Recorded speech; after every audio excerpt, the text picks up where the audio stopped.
Today we're going to be traveling to Cherokee, North Carolina. It's really close to Tennessee.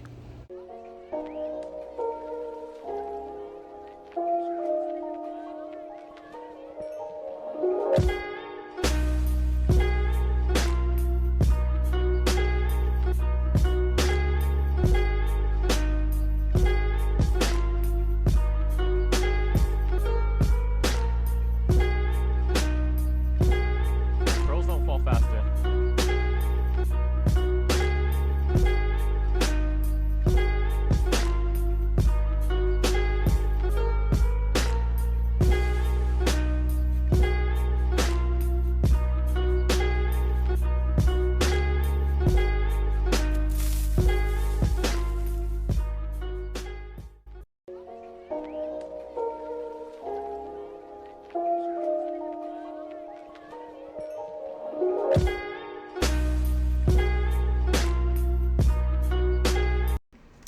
Hey guys, I just wanted to say welcome back and thank you for those of you that were able to tune into our live lesson yesterday.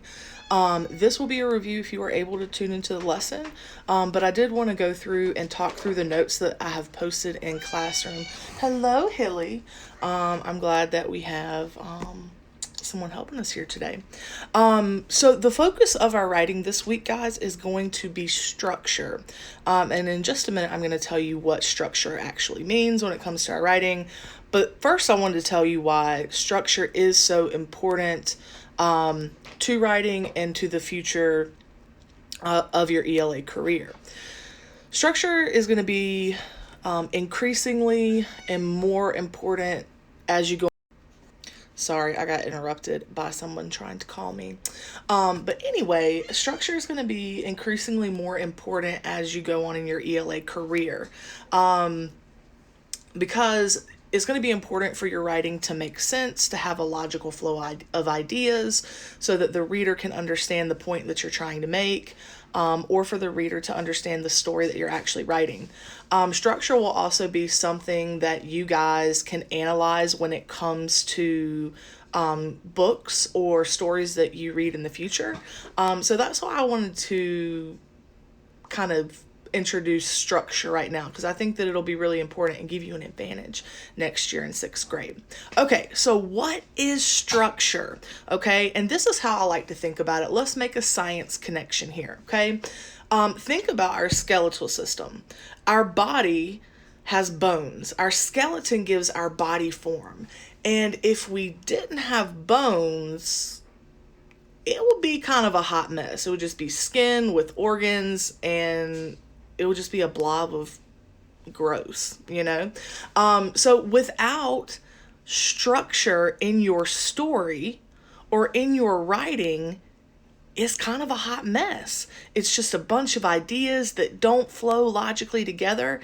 And if your story or your writing doesn't have structure, then it's all over the place. The reader cannot possibly understand the point of your story or the point of the essay or the research paper that you're writing. So I wanted to give us a structure for our writing, for our adventure story. The official definition, by the way, of structure is how information is organized in your writing. It should be smooth and make sense to the reader so that they can understand your ideas or your story. Had to do a quick hair change because my hair was all on my face. Okay, so how are we going to use structure for our adventure story? Well, we're going to be using a story structure called the hero's journey. And that is going to help us organize our adventure story so that our readers can make sense of it, and they will understand what we're trying to say. So the hero's journey, you are actually familiar with, because currently we are reading Percy Jackson and the Lightning Thief, and Percy Jackson follows that traditional hero's journey structure.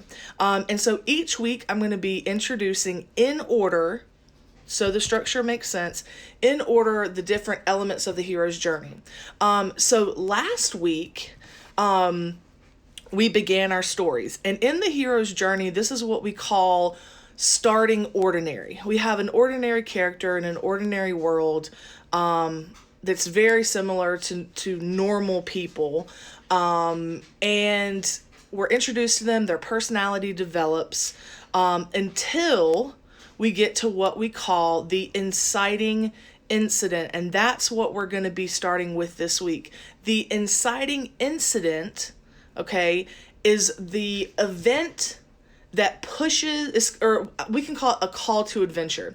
That is the incident that pushes your character outside of their comfort zone and pushes them onto the path, pushes them into adventure is what I'll say. And so you could think about that in terms of Percy Jackson. You could think about that in terms of The Hermit, the short story that Mr. Mulaney's been writing. A sucker for Harry Potter references. The call to adventure in the Harry Potter series is in the first book, Harry has an ordinary life.